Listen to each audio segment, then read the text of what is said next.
Perkenalkan kami dari kelompok 6 yaitu keluarga Cemara.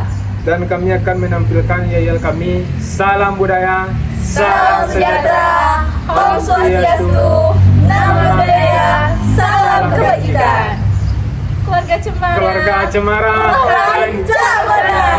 Di sini kami akan menjelaskan tentang makalah yang sudah kami buat, yaitu istilah-istilah dasar anatomi dan dasar-dasar indera penglihatan. Nur Adam Erzan, NIM 25003228. Indra penglihatan merupakan salah satu dari panca indera esensial bagi manusia, memungkinkan kita untuk berinteraksi, memahami lingkungan sekitar melalui interpretasi visual. Proses penglihatan dimulai ketika ada cahaya memasuki mata dan difokuskan oleh kornea dan lensa di retina, sebuah lapisan jaringan peka cahaya di bagian belakang mata. Perkenalkan, nama saya Risha Syarahli Putri, NIM 250032212. Tujuannya yaitu menyoroti bagaimana kondisi mata ini dapat mengaruhi kualitas hidup individu, termasuk kemampuan mereka untuk bekerja, belajar, berinteraksi sosial, dan menikmati kegiatan sehari-harinya. Maka, makalah ini juga dapat menyoroti pentingnya dukungan emosional dan psikologis bagi individu yang berjuang dengan kondisi matanya. Baik, sekian, terima kasih. Perkenalkan, nama saya Nur Adam Erzan, NIM 25003228. Orientasi adalah pengenalan pemahaman terhadap suatu permasalahan atau trigger. Trigger kasus disebut sekolah luar biasa. Seorang guru mendapati siswa Zizi 10 tahun mengalami disleksia, ditandai dengan tidak membaca tulisan di papan tulis. Meskipun sudah duduk di bangku depan, Zizi juga sering menyipitkan mata ketika melihat objek yang agak jauh. Zizi sudah menggunakan kacamata silinder, tetapi Zizi mengeluh sakit kepala setelah belajar membaca. Diketahui keluarga Zizi ada riwayat hipermetropia. Selain itu, ada siswa lain bernama Zaza 11 tahun yang diagnosa low vision. Zaza mampu melihat objek dengan jarak dekat, tetapi mengalami miopia. Guru sudah memberikan media pembelajaran dengan huruf besar, namun Zaza masih kesulitan. Perlu diketahui keluarga Zaza ada riwayat kontrak. Perkenalkan, nama saya Cika Putri Nandawan dengan NIM 250032224. Yang kedua ada identifikasi. Yang pertama ada katarak, kedua low vision, ketiga miopia, dan keempat disleksia.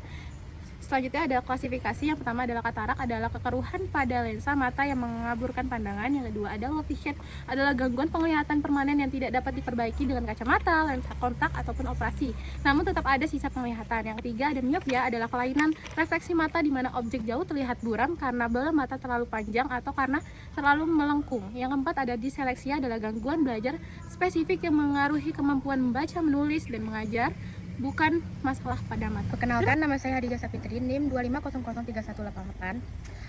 D. Brainstorming. 1. Apa penyebab utama katarak dan bagaimana kondisi ini mempengaruhi penglihatan? 2. Mengapa anak usia dini bisa mengalami disleksia? 3. Apa gejala awal miopia? 4. Apa saja penyebab utama low vision? 5. Bagaimana kondisi low vision dapat mempengaruhi kualitas hidup seseorang? 6. Bagaimana cara mengatasi katarak? 7. Apa saja alat bantu low vision? 8. Bagaimana cara membantu penderita disleksia? 9. Bagaimana penyebab penderita penyakit katarak? 10. Bagaimana bisa katarak bisa mendalami anak usia dini. 11. Bagaimana cara mencegah atau memperlambat perkembangan masa pada anak. 12. Apa saja strategi intervensi yang efektif untuk membantu individu yang mengalami disleksia meningkatkan kemampuan membaca mereka. Sekian. Perkenalkan, nama saya Risha Syarahli Putri, NIM 250032212. Pasca pembelajaran. 1. Apa penyebab utama katarak dan bagaimana kondisi ini mempengaruhi penglihatan? Faktor utamanya yaitu penuaan, sering bertambahnya usia, lensa mata menjadi keruh dan kehilangan transparannya. Katarak lanjut aja lah. Perkenalkan, nama saya Risha Ramada Putri, NIM 25003-212. Pasca pembelajaran. 1. Apa penyebab utama katarak dan bagaimana kondisi ini mempengaruhi penglihatan? Baik, di sini faktor utamanya yaitu penuaan seiring bertambahnya usia. Lensa mata menjadi keruh dan kehilangan transparansinya. Katarak menyebabkan penglihatan menjadi kabur, redup, dan kurang jelas. Serta warna juga penglihatan menjadi tampak pudar. 2. Mengapa anak usia dini bisa mengalami disleksia? Yaitu memiliki dua faktor. Yang pertama faktor genetik, yang dimana cenderung diturunkan dalam keluarga. Yang kedua perbedaan neurologi, bagaimana cara otak memproses bahasanya. 3. Apa gejala awal miopia? Yaitu gejala awalnya ini karena kesulitan untuk melihat objek yang jauh dengan jelas. 4. Apa saja penyebab umum low vision? Penyebab umumnya yaitu termasuk ke dalam degenerasi makula terkait usia, glaukoma, retinopati diabetik, katarak yang tidak diobati, serta cedera mata. 5. Bagaimana cara mengobati katarak? Baik, di sini katarak bisa diobati dengan operasi pengangkatan lensa yang keruh dan menggantinya dengan lensa buatan yang jernih. Perkenalkan, nama saya Zulfa Fitri Handayani, NIM 25003-223.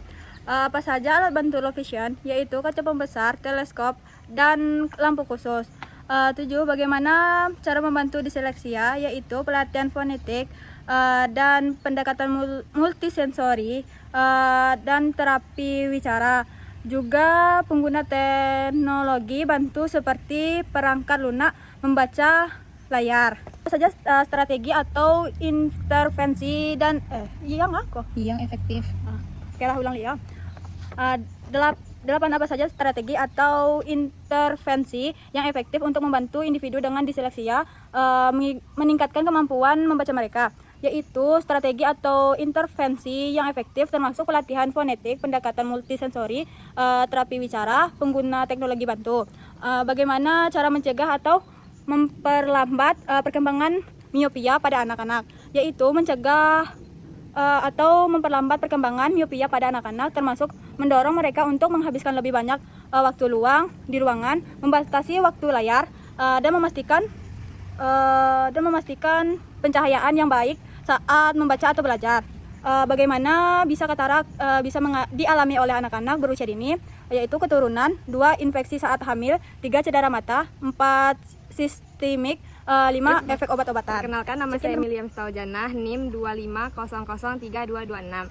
Kesimpulan dari makalah ini adalah studi ini menyorot bagaimana miopia dapat memperburuk kondisi low vision dan mempengaruhi aktivitas sehari-hari anak.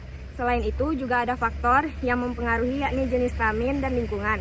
Sementara itu, penelitian lain dalam jurnal membahas pola belajar anak dengan disleksia dan menekankan pentingnya intervensi pendidikan yang tepat untuk membantu anak disleksia dalam memahami pembelajaran. Contohnya, kasus Zizi Zaza yang kami bahas pada makalah ini.